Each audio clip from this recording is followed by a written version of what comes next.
música. Él, como ustedes saben, es un cantautor, es escritor, es arreglista, es compositor y es periodista, además. Así que también desde el periodismo vamos a conversar con él sobre el maltrato a ciertos términos y ciertos conceptos que al final terminan por hacerle mucho daño a la sociedad. Querido Javier, siempre es un placer, siempre es un gusto, hermano. ¿Cómo estás, Fernando? Para mí también siempre es un placer poder conversar con ustedes y sobre todo poder hablar de este tema tan importante que es la visibilización del autismo en el contexto en el que se ha dado ahora, ¿no? Que ha saltado la utilización política del tema. Dentro de lo que empezamos a escuchar ayer, más allá de las palabras de los propios asambleístas, esto fue recogido por medios de comunicación. Sabemos que existen dosis altas de militancia en el ejercicio de la comunicación en el país. ¿Cómo fue ayer ir capturando estas expresiones, estos conceptos y cómo las ibas recibiendo tú? Lo que estaba buscando yo era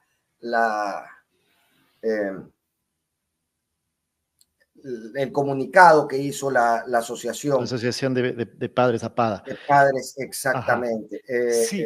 La voy a buscar en tu Twitter. Tú la subiste. Yo ¿no? la ¿Cierto? puse, sí. Ajá, yo la puse, la retuiteé. La voy a buscar de inmediato para ver si la revisamos contigo. Pero, ¿cómo fuiste recibiendo toda esta vorágine de información que además, pues, como te digo, habían conceptos muy maltratados y muy estirados para beneficio político? Totalmente. Mira, en realidad yo empecé a ver esto no ayer, sino antes de ayer, porque lo primero que yo vi fue un editorial en otro medio de comunicación en el cual se hablaba de que el autismo es una enfermedad, ¿no? O sea, hacían referencia al reportaje de John Lee Anderson, hablaban de que el autismo es una enfermedad, decía esta persona que es un trastorno mental y se preguntaba si las actitudes del presidente de la República podrían responder a eso. Entonces él dejó abierta una puerta muy peligrosa porque él fue el que dijo que en su criterio una persona con las deficiencias que implicaban según el autismo, habría que cuestionarse si estaba en la capacidad de dirigir el país. Entonces eso fue lo primero que yo escuché alrededor de eso. Y eso a mí me pareció gravísimo, gravísimo, porque yo antes de esto, cuando yo leí el reportaje de John Lee Anderson, yo lo que había dicho y lo publiqué en Twitter fue que el hecho de que se hable del autismo o de un presunto autismo del presidente abre la puerta para poder hablar de autismo a nivel social, pero hablar del autismo desde otra perspectiva, no desde la estigmatización y mucho menos del señalamiento al presidente en caso de que lo tuviera, que ni siquiera sabemos si lo tiene o no, ¿verdad? Sí, ahí también quería hacer una puntualización, ¿no? Esto lo infiere el periodista diciendo, poniéndolo en boca de terceros, ¿no? Así es. Sí, también hay que decir que esta inferencia que hace John Lee Anderson no es la primera vez que se la escucha. O sea, en medios, yo he escuchado en un par de medios desde que salió electo, desde antes de que se posesione, ya se dijo un par de cosas. Y eso a mí me parece que abre la puerta para que el tema sea tratado incluso desde la política pública desde otra perspectiva, ¿sí? Te doy un ejemplo muy puntual. En este momento se está tramitando en la Corte Constitucional la inconstitucionalidad de la reforma a la Ley de Salud Mental que declara interdictos a las personas autistas. No sé si ustedes conocían de este tema, pero la Ley de Salud Mental, tal y como la aprobó la Asamblea,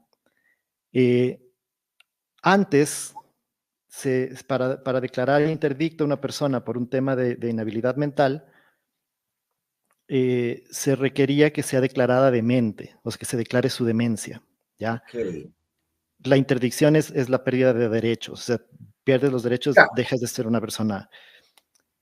Los asambleístas decidieron... Indistintamente, porque el espectro es amplio, nos lo dicen también en la caja de comentarios, es decir, todo aquel que caiga bajo el paraguas del espectro autista era no, posible mira, declararlo interdicto. el tema es este, el tema es que originalmente habría que haber una declaratoria de demencia, una declaratoria médica y legal de demencia. Okay. Los asambleístas, en un afán de sobreexplotar el tema de la corrección política, deciden que el término demente es violento y cambian el término demencia por trastorno mental. Okay. Y en el momento en el que cambia el término con trastorno mental, ingresa a la interdicción un montón de condiciones que no necesariamente equivalen a demencia. Te pongo un ejemplo. El trastorno de ansiedad generalizada es un trastorno mental, pero no puedes tú decir que una persona que está diagnosticada con ansiedad va a perder los derechos. Y el trastorno del espectro autista también sería considerado un trastorno mental al estar catalogado así en el manual de diagnóstico psiquiátrico. Entonces, eso es peligroso. Eso es peligroso porque queda a criterio de un juez el determinar quién es interdicto, quién tiene un trastorno mental que pueda ser, necesite ser interdicto. ¿Me explico? Y hay muchos casos. Yo conozco mujeres autistas, por ejemplo, que tienen miedo de que sus esposos o sus ex esposos les quiten a los niños aplicando este tipo de... ¿Me explico? Claro. Y al Entonces, ¿qué es lo final que sucede? la decisión reside en un juez que no necesariamente es un experto en este tipo de Que no temas. necesariamente es un experto en el tema, exactamente.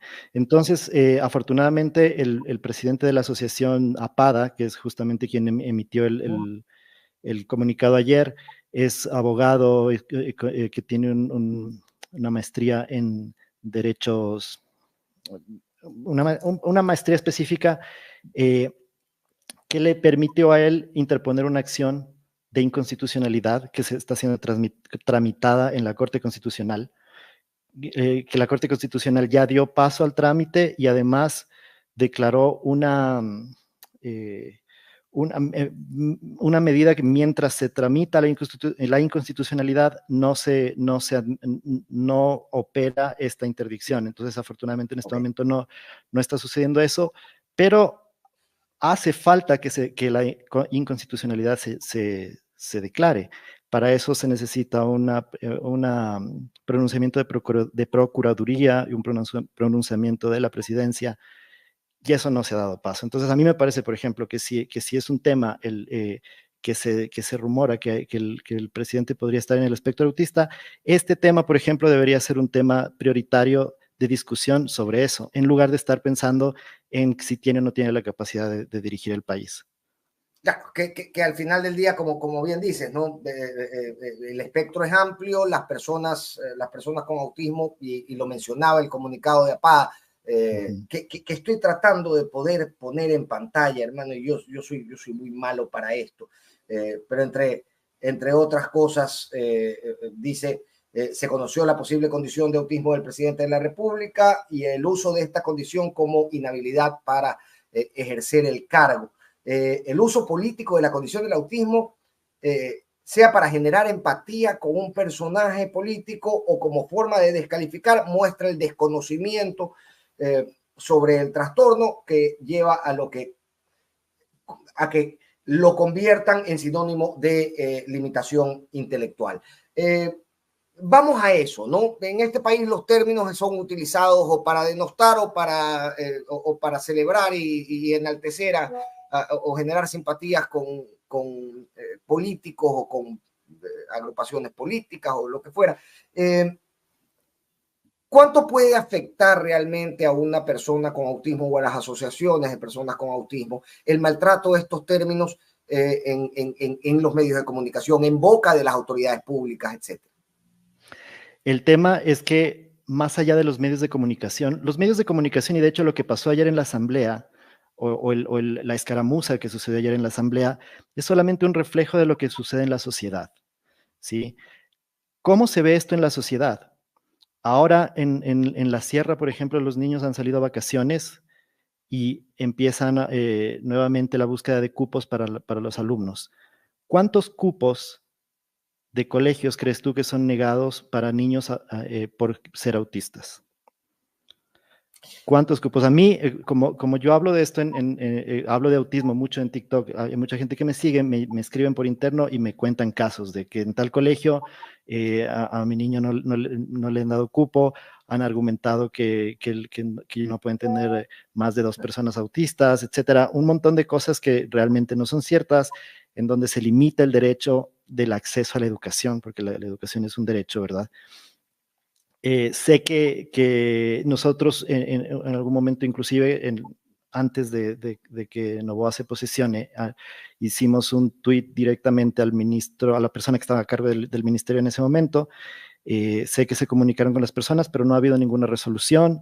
Este gobierno tampoco ha tomado cartas en el asunto y ahora que está la gente justo en la sierra en búsqueda de matrículas, eso es algo que va en incremento.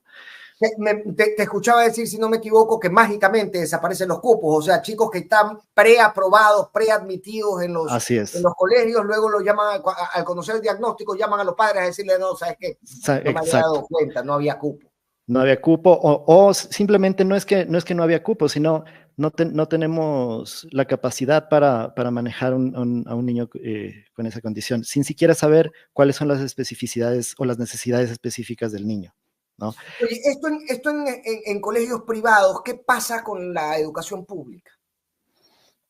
La educación pública, por lo que yo tengo entendido, sé que es más, no quiero decir, es mejor atendida el tema, pero aún tienen un límite. Es decir, creo que si tienen 2 o 3 en un aula ya no admiten más, alguna cosa así, como que me parece que tienen un límite ahí.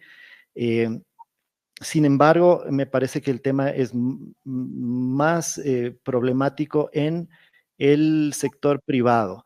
De hecho, de lo que yo tengo conocimiento, el presidente de APADA tiene a su hijo adolescente, que es autista, y él tuvo que cambiarse justamente por este tema, tuvo que cambiarse del privado, de lo que tengo conocimiento. Pero, y no solamente pasa con los niños,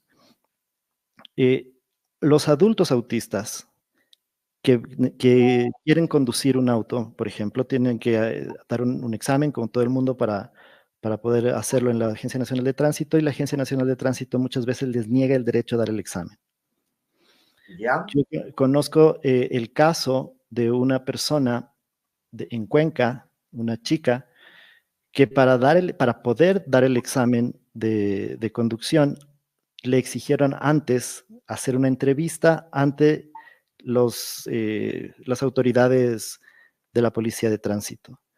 Una entrevista, es decir, una reunión en donde la sentaban a ella y conversaban para analizar ellos, desde su subjetividad, si la chica era o no Desde era la lógica de un agente de de un tránsito, agente de ¿no? tránsito, Diagnosticando el grado de autismo de ajá, un solicitante. para saber si puede o no puede conducir.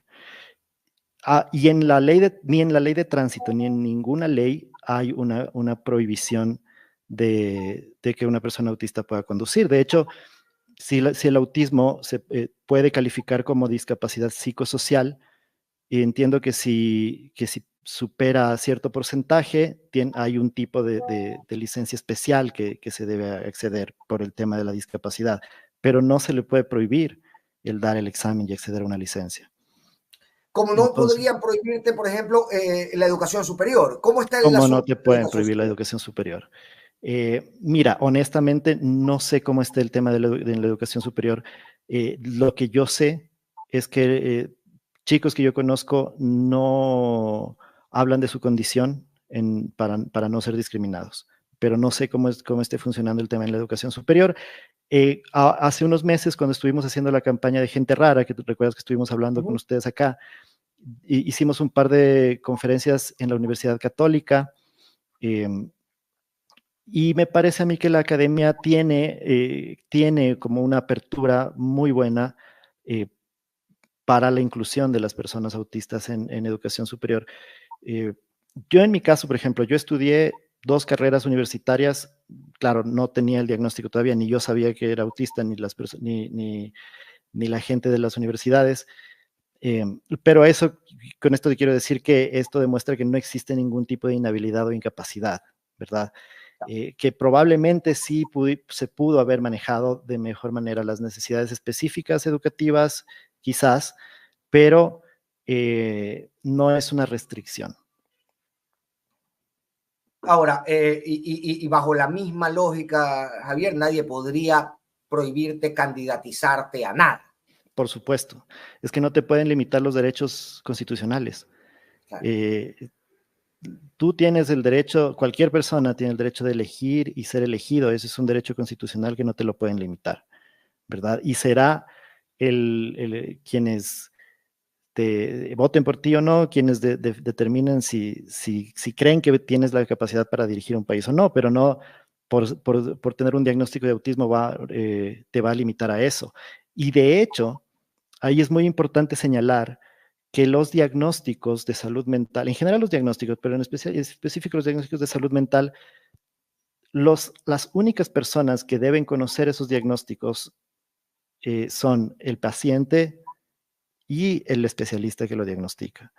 Es decir, que si yo me candidatizo para alguna dignidad de elección popular, nadie me puede obligar a mostrar un diagnóstico para saber si soy o no soy autista, ¿no?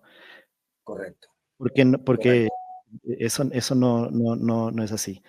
Y aún si yo tuviera la decisión de decirlo, o si la autoridad electa tuviera la decisión de decirlo, está en su potestad y nadie le puede quitar la dignidad alcanzada por tener ese diagnóstico. Y un ejemplo de esto es el presidente chileno, el presidente Boric. Él tiene trastorno obsesivo compulsivo, él tiene un diagnóstico de TOC y él ha hablado muy abiertamente de eso. De hecho, él aprovecha eso para hablar justamente del tema de salud mental, ponerlo sobre la mesa, hablar del tema de las políticas públicas alrededor de eso. No tiene por qué ser una limitante, o sea, no creo que nadie en Chile se le ocurra decir que como Boric tiene TOC, entonces no Está puede ser. inhabilitado, digamos.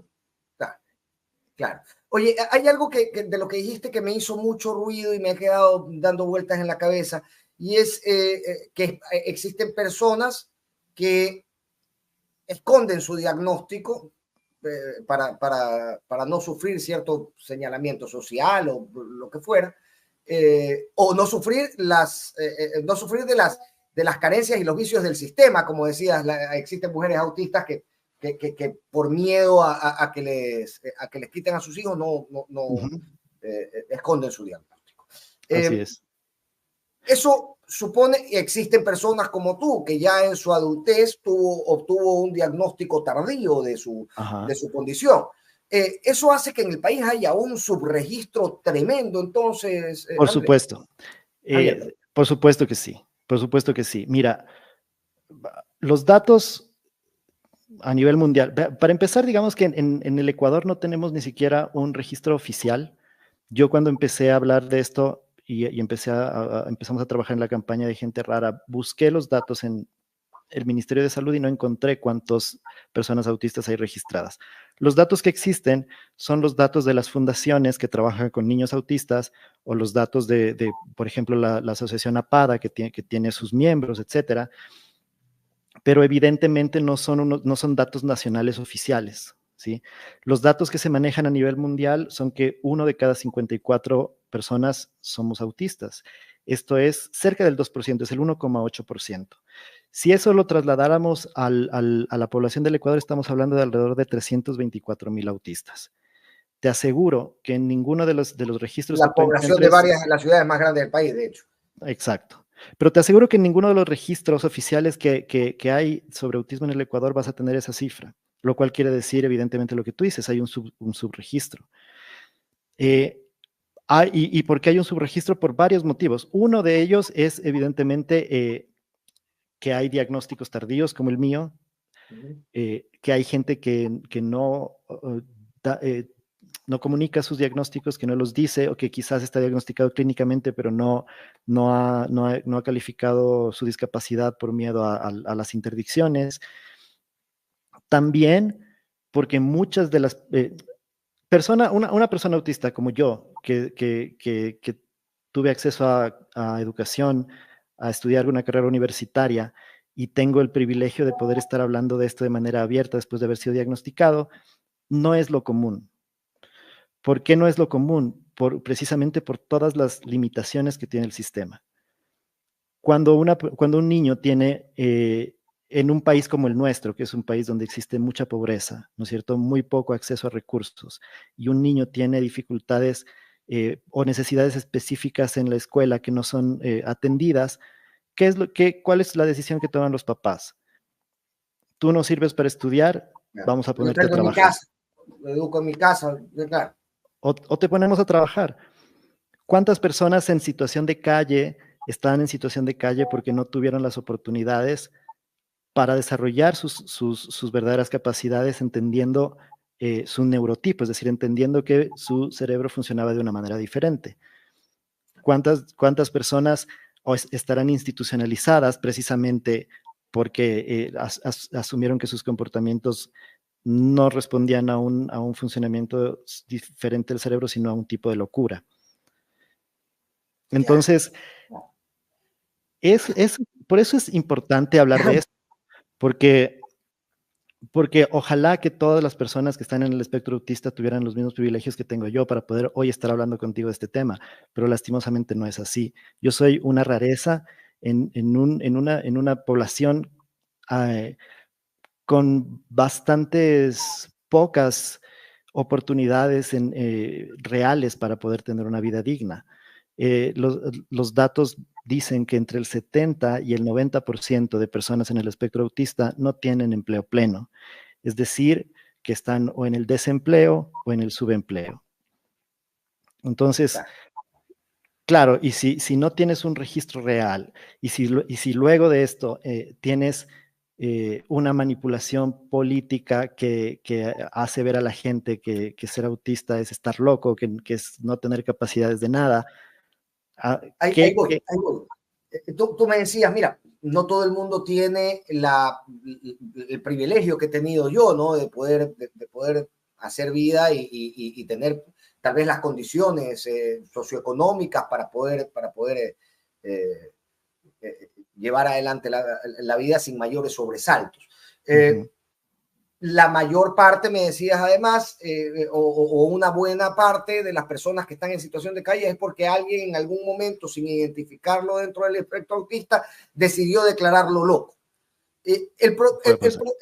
Ese tipo de elementos que vienen de la ignorancia se agravan cuando se ponen en boca de legisladores. Ayer se acusaba, y esto estuvo en boca no de una, no únicamente de Valentina Centeno, sino de varios legisladores en la discusión del día de ayer, equiparando, digamos, esta supuesta condición de autismo del presidente, o justificando, no sé si justificando, pero haciendo un paralelo entre la intención de declararlo loco, y así lo expresaban en el Pleno, de hecho, al presidente de la República, por su condición por su supuesta condición del espectro autista. Entonces, yo lo que te quiero preguntar es, a ver, desde acá, desde quien consume información en la Asamblea, quien consume información de estas autoridades públicas que se están expresando y están haciendo este paralelo, ¿cómo debemos tratar la noticia?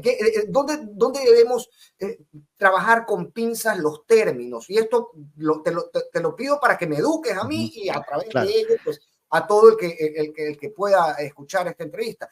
¿Dónde debemos tener la visión muy puesta en lo crítico de los términos a la hora de expresarnos y de transmitir cosas que al final debemos transmitir, porque son autoridades públicas las que están hablando en el pleno de la legislatura? Totalmente.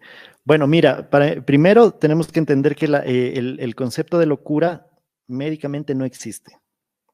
O sea, si tú ves en el manual diagnóstico de psiquiatría de la Asociación de Psiquiatría Americana, que es el DSM-5, habla de trastornos, de diferentes categorizaciones de trastornos. Hay trastornos de personalidad, hay trastornos en el neurodesarrollo, que el autismo es un trastorno del neurodesarrollo, hay otro tipo de trastornos, y no todos implican lo mismo, ¿sí? No todos implican lo mismo. Sí, entonces hay que tratarlo desde ahí. El término, la locura es un término que se ha utilizado de manera más bien para generar una suerte de interdicción social, ¿no? El loco es el diferente, el que no actúa como yo espero, el que no piensa como yo pienso. Entonces, eh, históricamente se ha utilizado ese concepto para proscribir personas, ¿no? El raro. Entonces, si tú eres un raro tolerable, eres raro, pero si no eres tolerable para el sistema, entonces estás loco, ¿no? De hecho, Michel de Foucault hablaba de esto, de que las instituciones han estado diseñadas justamente para eh, educar el cuerpo, ¿no? La escuela, la cárcel y el manicomio.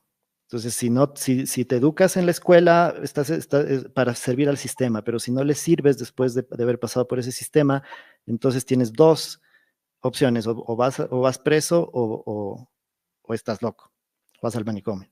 Entonces, eh, yo creo que desde los medios de comunicación, el tema de salud mental tiene que ser tratado con respeto, primero, entender que en el caso del autismo, que es un trastorno del neurodesarrollo, y entender algo que es muy difícil, que yo entiendo que es difícil a nivel social de entender, pero que cuando hablamos de trastorno del neurodesarrollo, no hablamos de que la persona está trastornada en el sentido de Claro, claro. inhabilitado mental, sino que estamos hablando de que el desarrollo de sus conexiones neuronales durante el proceso de gestación se dieron de manera diferente. Entonces, ese trastorno es una diferenciación biológica, ¿sí?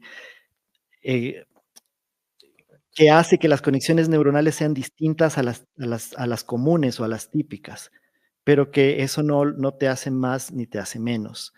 Y yo siempre comparo esto yo digo, el ser humano es una especie que está hecha de diferenciaciones biológicas, ¿no es cierto? Hay personas que por su etnia, por el lugar geográfico en donde está, etcétera, nace con más melanina en la piel.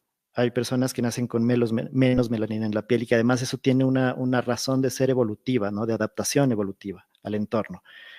Eh, y del mismo modo, hay personas que nacen con más o menos conexiones neuronales, con más o menos densidad neuronal, con mayor fortaleza en sus conexiones neuronales o con menor fortaleza en sus conexiones neuronales, y eso hace que se perciba el mundo de manera distinta y que se reaccione también al mundo de manera distinta. Y lo único que hace falta, se dice fácil, pero es bien complicado hacerlo, para que poder tener una relación funcional entre esa persona y la sociedad, es que la sociedad entienda esa forma particular de ser, de entender el mundo, de reaccionar a él, y se puedan generar adaptaciones y adecuaciones que permitan el desarrollo y la calidad de vida de las personas. Oye, ya para ir cerrando, querido Javier, me decías que dentro del espectro existe cierta gradualidad que marca la diferencia entre considerarse discapacidad o no. Perdóname si lo estoy entendiendo mal, explícamelo más bien. ¿Dónde se marca esa línea? Ok, bien. El espectro autista es un espectro amplio. El paradigma, incluso como lo ve la psiquiatría, ha cambiado mucho en los últimos años. ¿Sí? Y ya hoy en día se entiende que hay 3 niveles de necesidad de apoyo, ¿sí? Es decir, el autismo es uno solo, no hay tipos, porque cuando hablaban, por ejemplo, de este tema del presidente, alguien dijo, parecía Asperger. El Asperger era un diagnóstico antiguo que se daba antes a quienes se consideraban autistas más funcionales. Sí, o sea, Okay. yo quizás en esa época hubiese sido diagnosticado como Asperger. ¿Sí? Porque hay autistas no hablantes. El autismo siempre viene con condiciones comórbidas, con condiciones que acompañan el autismo. Entonces, hay personas autistas, un porcentaje bajo, que nacen con discapacidad cognitiva, por ejemplo. Hay personas autistas que vienen con trastorno de déficit de atención. Hay personas autistas que desarrollamos trastorno de ansiedad generalizada por la forma de socializarnos, etcétera. Entonces, siempre hay condiciones como hay personas autistas que tienen epilepsia, que siempre hay alguna comorbilidad alrededor del autismo. Y eso puede determinar cuánto más o menos funcional te puedas ver. Entonces, hay 3 niveles de necesidad de apoyo y esta necesidad de apoyo evidentemente tiene que ver con cuán funcional eres en la sociedad. Eso es la parte del diagnóstico y tenemos entendido que los niveles de necesidad de apoyo son dinámicos y pueden variar según la edad, según la etapa, etc. Ahora, en el Ecuador, la, para que tu autismo sea considerado una discapacidad psicosocial, tienes que tener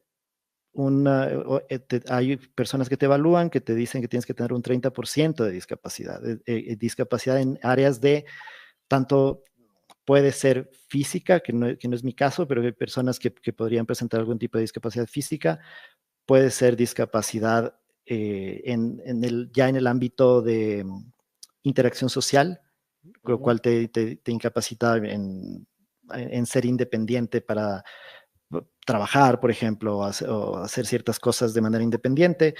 Entonces hay como 3 áreas que te evalúan, ellos te dan un porcentaje y de acuerdo al porcentaje te dicen sí o no aplica tu discapacidad. Pero eso es más un estudio que te hace el Ministerio de Salud con criterios de acá, que tienes que superar el 30% para que se considere discapacidad. Ok, correcto, correcto. Mira qué importante tener esto claro y son cosas de las que no se habla, Javier, son cosas de las que difícilmente alguien que medianamente informado obtiene información en el día a día. Totalmente. Y eso es, por ejemplo, perdona que te corte, y también tienes razón, no se habla de esto y es súper importante, por ejemplo, hacer la diferenciación entre la discapacidad psicosocial, que es la que tenemos nosotros, las personas autistas, con la discapacidad mental. Claro. Que también es otro tipo de discapacidad que califica el Ministerio de Salud y que más bien aplica a quienes tendrían algún tipo de déficit cognitivo, ¿sí? Entonces, discapacidad psicosocial no es discapacidad mental. Una persona autista no tiene necesariamente déficit cognitivo y no es inhábil mental, o sea, para llegar a eso. Importantísima aclaración. Que yo espero que las personas en la caja de comentarios que se siguen peleando, si que son correístas o no correístas, al menos hayan escuchado esta charla, porque hay información tremendamente relevante que nos ha aportado hoy, Javier, y yo te lo agradezco, como siempre te agradezco que estés aquí, educándonos un poco y charlando con nosotros sobre este tipo de cosas que nos encienden alarmas y a las que estamos de alguna manera o nos sentimos nosotros obligados a darles espacio para aclarar los oscuros que llevan o que conllevan este tipo de discusiones cuando se maltratan con intenciones políticas. Totalmente, yo te agradezco un montón a ti y a todo el equipo de La Contra por el espacio que nos están dando, porque creo que estos son temas muy importantes de los que se tienen que hablar.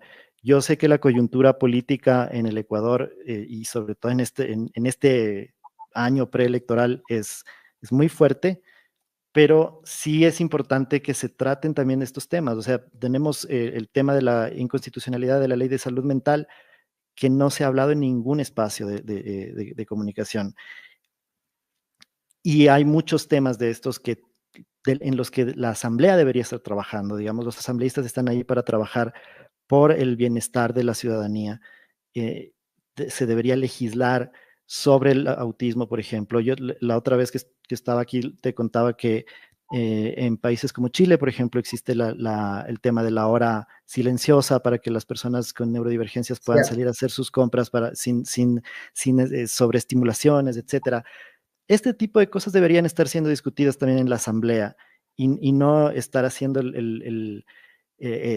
estas parodias burdas que más son un show para el mediático que realmente hacer algo que realmente ayude a la sociedad y que nos ayude a tener una mejor calidad de vida. Óyeme, No, agradecerte y decirte, cuando salga la sentencia de Corte Constitucional, yo te sigo con atención en todas las redes, así que seguramente publicarás algo, me enteraré y te invitaré nuevamente, pero que quede pactada de una vez la cita, comprometiéndote al aire para ello, para volver a conversar sobre Claro la que sí. sentencia ya en concreto. Con mucho gusto, Fernando. Muchísimas gracias. Creo que sí, ahí Gracias a estaremos. ti, querido Javier. Dale, Que estés muy bien. un abrazo. Javier López Narváez, que viene haciendo un trabajo también desde el arte y desde el pensamiento, desde su ejercicio